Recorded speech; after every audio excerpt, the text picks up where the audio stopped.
Hi అండి. నమస్తే. Welcome back to my channel. ఈరోజు నా డైలీ రొటీన్ వ్లాగ్ ఏంటంటే లంచ్ వ్లాగ్ అన్నమాట. మెయిడ్ 11:30కి వచ్చి క్లీన్ చేసుకొని వెళ్ళిపోతుంది. తర్వాత నా లంచ్ ప్రిపరేషన్ అయితే అయితుంది. డైలీ రొటీన్ ఇదే ప్రాసెస్ అన్నమాట.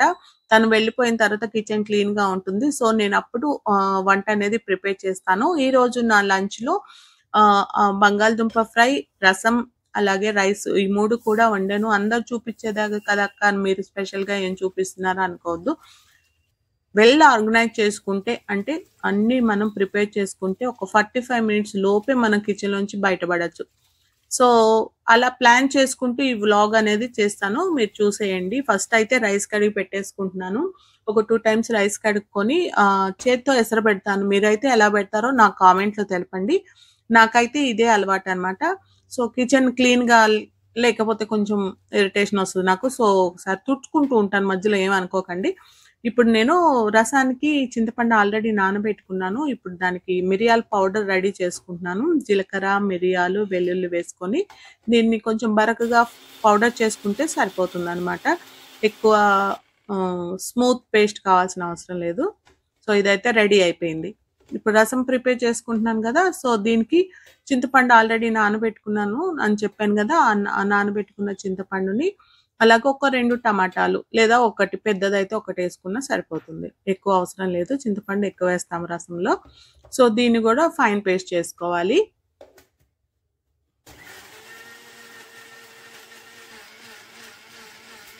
ఇలా అన్నీ కూడా రెడీ చేసుకొని జస్ట్ ఒక తాలింపు పెట్టుకుంటే సరిపోతుంది. రసం అయిపోతుంది. వెంటనే మనం బంగాళదుంప ఫ్రై చేసుకోవచ్చు.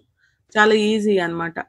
సో, ఈ రసాన్ని ఇగో ఇలాగా మూతకున్నది గూడా వదలకుండా తుడుస్తాను. మీలో ఎంతమందికి అలవాటో చెప్పండి.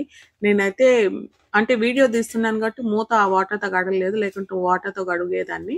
సో, జార్‌లో ఉన్న పేస్ట్ గూడా వేసేసుకొని కొంచెం వాటరేసుకొని ఇక్కడ జార్ కడిగేసి దాంట్లో వేసేసుకొని ఒకసారి తిప్పేసుకోవాలి. వాటర్‌లో మనకి ఆ పేస్ట్ అంతా బాగా కలిసిపోయేదాకా ఒకసారి తిప్పుకున్న తర్వాత ఇప్పుడు మిరియాల పౌడర్ ఉంది గదా! దాన్ని గూడా వేసేసుకోవాలి. ముందు మూత తీస్తున్నాను చూడండి. సో, మీరు రెగ్యులర్‌గా అందరూ చేసేదే నేను చేస్తున్న పెద్ద విషయం ఏం కాదది. సో, మిరియాల పౌడర్ అంతా వేసేసుకోవాలి ఇట్లా. వేసుకున్నాక తగినంత ఉప్పు వేసుకోవాలి. కావాలంటే మళ్ళీ వేసుకోవచ్చు. కొంచెం ముందే తగ్గించి వేసుకోండి. తర్వాత కరివేపాకు, కొత్తిమీర వేసుకొని ఒకసారి బాగా కలుపుకున్న తర్వాత దీంట్లో కొంచెం పసుపు వేసుకోవాలి. అంతే ఇంకేం వేయొద్దండి. సింపుల్. దీన్ని ఇగ తెల్లగాగటానికి స్టవ్ మీద పెట్టేసుకోవాలి. ఒక పొంగొచ్చేదాకా తెల్లగాగనివ్వాలి. నాకు రైస్ ఉడుకుతుంది ఆల్రెడీ. ఆ పొంగొచ్చేసింది రైస్. ఇప్పుడు మూత తీసి ఒక 5 మినిట్స్ అయినాక మళ్ళీ మూత పెట్టేసి ఉడికించేస్తాను రైస్. ఇప్పుడు రసం స్టవ్ మీద పెట్టేసుకొని మనకొక పొంగొచ్చిన తర్వాత దీన్ని ఒక తాలింపు పెట్టుకొని ఒక 5 నిమిషాలు మనం మగ్గించుకుంటే రసం అయిపోతుంది.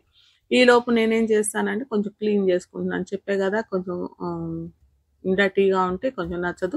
సో, ఒకసారి తుడిచేసుకున్నాను. తర్వాత బంగాళదుంపలు అంటే నాకు రసం తెరలేలోపు బంగాళదుంపలు ముక్కలు కట్ చేసుకొని, ఉల్లిపాయ ముక్క కట్ చేసుకొని పక్కన పెట్టేసుకుంటే నేను ఫ్రై రెడీ చేసుకోవచ్చనమాట. ఈలోపు రసం రెడీ అయిపోతుంది. ఈ పొంగొచ్చేసిందండి. ఇప్పుడు దీనికి తాలింపు పెట్టేసుకుంటే మనకు రసం అయిపోతుంది. దాన్ని వేరే స్టవ్ మీద షిఫ్ట్ చేసుకొని మెల్లగా తెల్లగాగనిస్తుంటే ఒక 5-7 నిమిషాలు మనకు తెల్లగాగనిస్తే సరిపోతుంది. ఇప్పుడైతే తాలింపు పెట్టుకుంటున్నాను.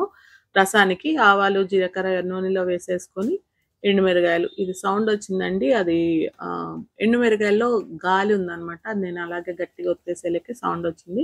ఒక చిన్న వెల్లుల్లిపాయ రెబ్బ కొట్టేసి వేసుకొని అలాగే దీంట్లో కొంచెం కరివేపాకు గూడా వేసేసుకొని, కొంచెం ఇంగువ వేసుకోవాలి. ఇంగువ చాలా టేస్టీగా ఉంటుందండి రసంలో. మీరు గూడా కంపల్సరీగా వేసుకోండి. చాలా టేస్టీగా ఉంటది. ఇష్టం లేకపోతే స్కిప్ చేసుకోవచ్చు. ప్రాబ్లమ్ ఏం లేదు. కరివేపాకు వేసుకొని, ఈ రసంలో ఈ తాలింపుని వేసేసుకోవాలి. వేసుకున్నాక ఈ తాలింపంతా గూడా రసంలోకి ఇమ్మర్స్ అవ్వాలి కాబట్టి ఒక 5 నిమిషాలు అంతేనండి. జస్ట్ మీడియం ఫ్లేమ్ మీద పెట్టుకొని పక్కన పెట్టేసుకుంటే అది తెల్లగాగుతూ ఉంటుంది. ఈలోపు మనం ఫ్రై జేసుకోవచ్చు. ఫ్రైకి పౌడర్ చాలా టేస్టీగా ఉండే పౌడర్ ఒకటి ప్రిపేర్ చేస్తున్నానండి. ఇది మీరు రెడీ చేసి పెట్టుకోవచ్చు. ఎప్పుడైనా కావాలంటే ఫ్రైలు చేసినప్పుడు వేసుకుంటే ఇది చాలా బావుంటుంది. జీలకర్ర, చెక్క, లవంగ, ధనియాలు, ఎండుమిర్చి. దీన్ని మనం పౌడర్ చేసుకోవాలి. ఇది ఎక్కువ మోతాదులో గూడా తీసుకొని పౌడర్ చేసుకొని ఒక బాటిల్‌లో స్టోర్ చేసి పెట్టుకొని అప్పుడప్పుడు జల్లుకోవచ్చండి. కాపోతే నేనెందుకంటే ఫ్రెష్ ఫీల్ రావడానికి అప్పుడప్పుడు రెడీ చేసుకుంటా. మీరైతే రెడీ చేసుకొని బాటిల్‌లో పెట్టుకొని గూడా మీరు వాడుకోవచ్చు. సో, బంగాళదుంపలు ఒక 2, 3 సార్లు కడిగి ఇలా మెష్ దాంట్లో వేసుకొని పక్కన పెట్టుకుంటే దీంట్లో ఉన్న ఎక్సెస్ స్టార్చ్ అనేది ఏదైతే వెళ్ళిపోతుంది. అప్పుడు అంటుకోకుండా ఉంటాయి ముక్కలు. ఇప్పుడు పాన్‌లో ఆయిల్ వేసుకొని జీలకర్ర, ఆవాలు, పప్పులు ఇష్టపడతాను నేను తాలింపులు. కాబట్టి దీంట్లో శనగపప్పు, మినపప్పు వేసుకున్నాను. అలాగే సన్నగా తరిగిన ఉల్లిపాయ ముక్కలు గూడా వేసేసుకొని, ఇవి ఎక్కువ ఏగాల్సిన అవసరం లేదు. కొంచెం మెత్తబడితే సరిపోతుంది. ఇలా మెత్తబడిన తర్వాత బంగాళదుంపలు వేసుకోవాలి.